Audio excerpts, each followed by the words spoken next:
So, good evening, good evening, good evening. We are back again with another transfer updates, and this time there could be a ray of light. Granit Xhaka has two clubs, yes, not one, but two clubs chasing him. We're going to speak about him in a minute. We're also going to speak about Gabriel Jesus. Fabrizio Romano confirming that he will only stay in the Premier League.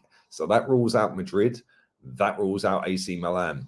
But we are also going to talk about Yves Bissouma as well. He's linked to Arsenal, as well as Nuno Tavares being linked with a loan move away. Yay! Well done. Another success story of Mikel Arteta's transfers since being here. But before we get into talking about all of that, big up to everyone who has smashed the likes up on the videos. The last one's touching 2,000 likes. So come on, same again on this one, people. If you're watching it, like it. Unless you don't like the video, obviously. But then why would you watch it? Because you know what I'm going to say. It's in the title. But there we go. Some of you love to come and watch me, even though you don't like me. So if you do, then stick a dislike on it. That's up to you. I don't really care. I'm going to only do one video today, just the one. Big up to everybody who dropped donations in on the last video as well. I have replied to all the people that have done that. Sometimes they get held in review, so I have to go through that. I can't do that while I'm on my mobile. I have to do that on my Mac. So sometimes it does take a while, but big up to everyone hitting the thanks option down there and donating to the channel. Massively appreciated. And everyone who's been sharing the content around as well. Mad traction. Last video, click-through rate 19.1%. And that is on 28,000 views. That is ridiculous. So big up to all of you that have done your jobs by hitting the likes and subscribing and all of that. And I'll continue to do mine by putting out the content. So let's talk about Granit Xhaka first and foremost. Come on, somebody buy him.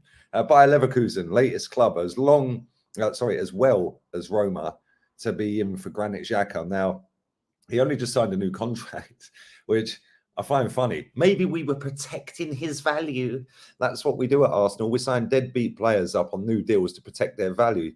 And at the moment, two clubs are in for Granit Xhaka. Now, do I think he's leaving?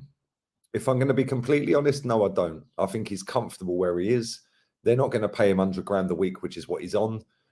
Despite having the amount of money and the traction and all of that rubbish, to probably live comfortable for the rest of his life, even if he retires now. And he probably don't need the money as such. But when you are a professional footballer, as a lot of you already know, it's a status thing. Oh, I'm on 100 grand a week. That's kind of like, yes, I'm a top player. If you're on less than that, you're kind of not seen as that great, are you? So we know he's one of the most arrogant footballers in the league. We know he's definitely the most arrogant footballer at Arsenal. Ability-wise, he's shocking. Absolute bum of a footballer. One of the worst players I've ever seen wear an Arsenal shirt. And there has been a lot of bad players at this football club in my lifetime. And I'm old. And he is right up there, literally right up there as one of the worst footballers I've ever seen. And people say, oh, but he keeps it ticking. He does this, he does that. No, he's crap. Yeah, let's just have it right. He's rubbish. What can he do? What does he excel at? Leave it in the comment section down below. Apart from getting red cards and yellow cards and giving away stupid free kicks, what is Granit Xhaka actually really good at? Like, what does he excel at? What would you say he is world class at? Is there any attribute that he has that you go, oh, yeah, he's world class at that? Because he can't tackle. He sprays the odd diagonal ball every now and again, and everyone has their pants around their ankles. He shoots way wide, way over the bar pretty much all the time, but then scores one Xhaka boom. You weirdo, Xhaka boom. Yeah, once a season and everyone gets giddy. He doesn't smell danger. He doesn't track runners. What does he actually do? Well, what is his job? I don't really understand. I don't understand why this guy is still here. I don't understand why he's on a new contract. I don't understand why we just didn't bin him when he told us all to F off. At that moment, he should have been drop kicked out of the stadium and never to be seen again, unless he comes back with his next team. And even then, we should ban him and just ban him from the stadium. Just get rid of him. Get rid of the fail-banian. He is a fail. Get rid of him. So, yeah, he's linked to Leverkusen. He's linked to Roma. Obviously, he was linked to Roma last summer and again in January. And that didn't happen. He flirted all summer at the Euros, didn't he? Do you remember? Well, yeah, we'll see what happens with that. Me personally, if I was a gambling man, which I'm not, I wouldn't be putting on money for Granit Xhaka to be leaving Arsenal anytime soon. Let's talk about Nuno Tavares as well. Another absolute deadbeat baller. Oh, but he's so raw. What do you mean raw? Is raw another word for crap? Like real talk. Raw. Oh, he's so raw and rough around the edges. No, he's not. Don't listen to super fans. Don't listen to top gooners. He's not a footballer. Yeah, don't listen to them saying, "Oh, I think he could play in a left wing position." No, he can't. The guy cannot defend. He is a defender. What part of this are people missing? They have a go at Nicola Pepe for not tracking back. They have a go at Gabriel Martinelli sometimes for not tracking back. So let's do a genius move and let's get a defender that can't defend, but play him at left wing. So he's not going to come back and defend, is he? Because he can't defend. Seriously, these people are dumb. I see something today, it was from a couple of months ago, saying that Arsenal have got the least intelligent fans in the Premier League. Well done to Sport Bible for putting that out in March. I've only just seen it. It's on my Instagram, League Under 82. Go and check the story out. And yeah, it's true. We have got the thickest fans in world sport, not just the Premier League football, in world sport. Our fans are literally thick as two short planks. Yeah, some of the rubbish I hear from them. Nuno Tavares can run quick and that's about it. How that guy has made it as a professional footballer, he must be living the dream. He must wake up every day, pinch himself and go, boy, I'm getting paid 20, 30 grand a week at Arsenal. I'm playing for one of the biggest clubs in Europe. Absolute joke. I don't understand how we signed him, why we signed him, and why he's still here. Should have got rid of him in January. Just terminate the contract. Ta-ta, bye-bye, thanks for nothing, and see you later. Adios, amigos. But he is linked to Atalanta on a loan move. So now Top Gooners are going, oh, this could be the master stroke for Arteta. They could nurture him. Well, why didn't Arteta nurture him then? All Arteta did was throw him to the Lions. There you go and play against Liverpool. Go, oh, we'll hook you at half-time in this game. Oh, we'll take you off at this time in the first half in this game against Forest. Then what we do is we'll throw you on in this game and you can fuck that one up as well. Unbelievable. That guy, I said it in, I think it was February or March. I said, if we don't get top four, he's the reason. And I'm right. He is the reason. That guy cocked up so many football matches. And that is based off of the back of Mikel Arteta and Edu colluding together to buy that dross because it was a cheap and cheerful option. And when you buy cheap, you buy twice. Remember that phrase. If you buy cheap, you buy twice because you are only covering the wound. You're not fully fixing it. You're not stitching it up. You're just plugging it.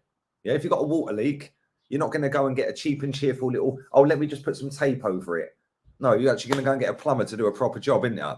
Yeah, unbelievable. That guy is not a footballer. Bin, get rid, don't want to see you again. Go to Atalanta. Hopefully they buy you. Bye-bye. Let's talk about Yves Bissouma. Fabrizio Romano put out the other day that Arsenal are interested and have been interested for a number of months. The price is 45 million euros. I don't understand why we ain't brought him. I don't understand why anyone hasn't brought him. I know he's been in trouble with the police, got arrested in a nightclub, etc., etc. But and what? Yeah, and what? I don't care what he gets up to off the pitch if he performs on the pitch for my club. Now, I've said this about any footballer. Yeah, any footballer that plays for Arsenal, I don't care if you're balls deep in midget porn. Yeah, I genuinely do not care.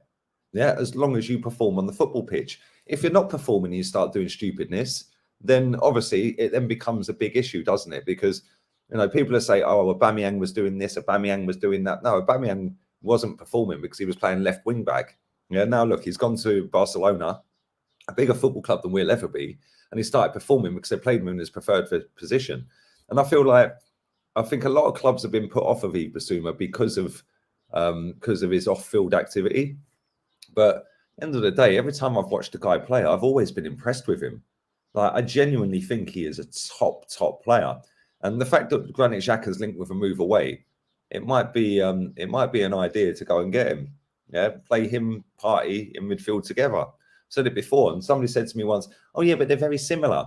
And yeah, but Granit Xhaka complements Party and vice versa. What are you talking about? Granit Xhaka don't complement anything. You probably don't even compliment his misses. Do you know what I'm saying?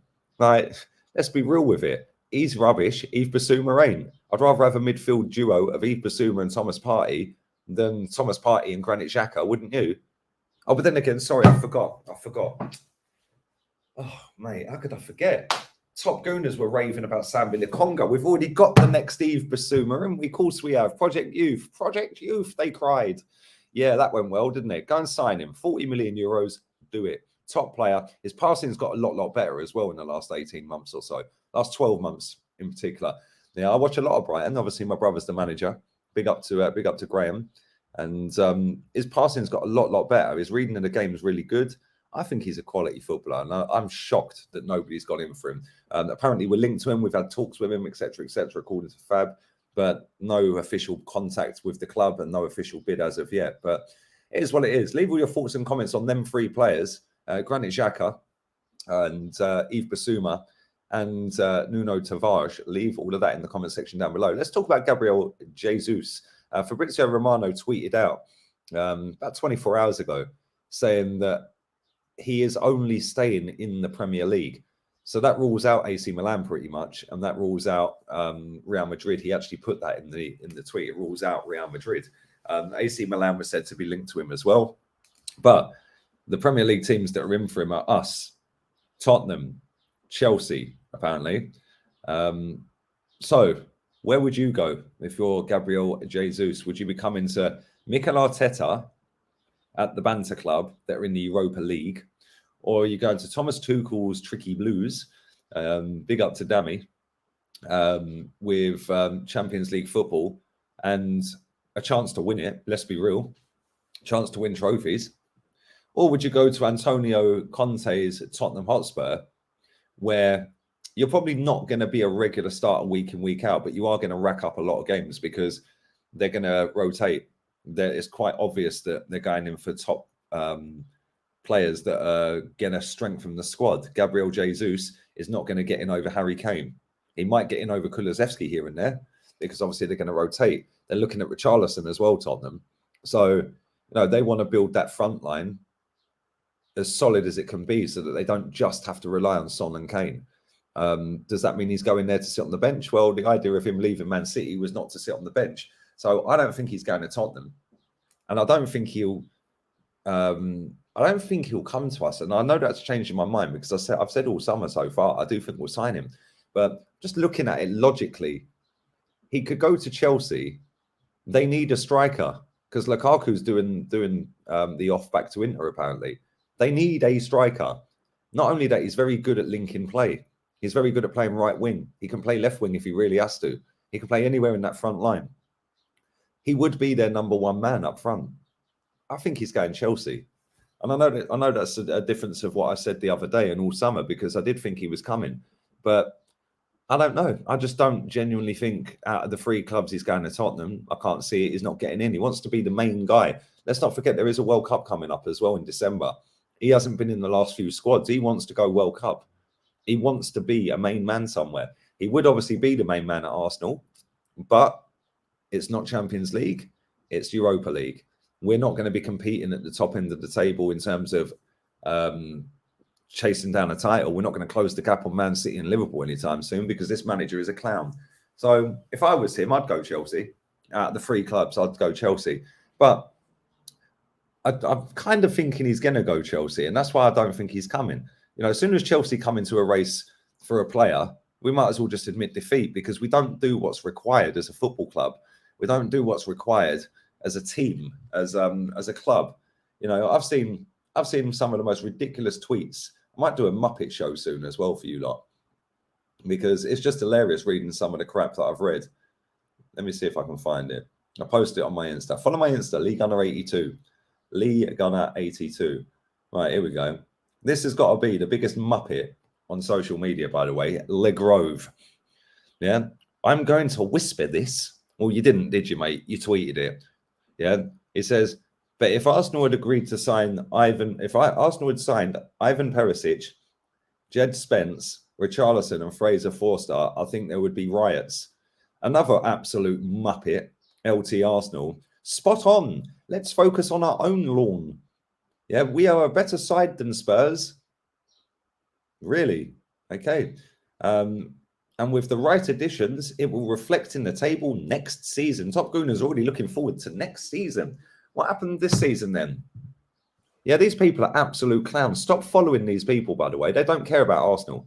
Yeah, let's worry about our own lawn.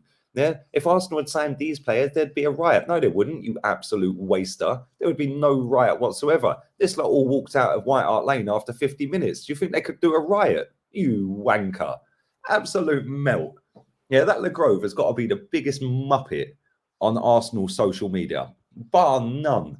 Yeah, there is a lot of muppets. He is the biggest. Yeah, well done. You've won a trophy. Yeah, waster. Absolute waster. And on that bombshell, I am going to wrap this up. This is my only video of the day. I'm going to go and chill by the pool because I'm fully in the mud. While these top gooners sit there convincing themselves that Mikel Arteta is still the man and and chatting absolute rubbish about, oh, yes, if we had signed this player, if we'd signed Ivan Perisic, he would have been our best player. Let's not even debate on it. He would have been. And I don't even rate him that highly. Yeah, but he'd still be our best player, wouldn't he? There we go. Jed Spence, he'd be our best right back, wouldn't he? Yeah. Richarlison, well, he's better than Eddie Nketiah, who, as it stands, still hasn't signed a new contract. So we have officially got 0 strikers on our books. Going well, isn't it? But don't worry. Liverpool are going to sign up the hipster's choice, Darwin Núñez. Do you remember when all these muppets were sitting there going, oh, let's go and get Darwin Núñez, you wankers. We're not even shopping in that league, mate, because Mikel Arteta ain't got the pull. The only thing Mikel Arteta's pulling is his plonker and your pants down, you absolute raging weirdos. And on that, we are wrapping up. All have a wonderful day. Big up to everyone who stuck a like on the video. Leave your thoughts and comments and all of that down below. Tell me who your biggest muppet on social media is. Leave it in the comment section. Big up to everyone who's subscribed. Big up to everyone who's stuck a thanks in. Just hit the thanks button. You can put in an amount and then you can donate to the channel. So big up to you that have done that. I will reply to everyone who does do that. Big up to all of you that share the content around as well. You lot are mad. The traction on this channel is perfect. So thank you very much. And yeah, I'm going to the pool. It's currently 1 o'clock in the afternoon. I'm going to have some lunch and I'm taking a little walk down to the pool with my cool box and some Suave Sunday, people. Have a wonderful day. We're out of here. Arteta out.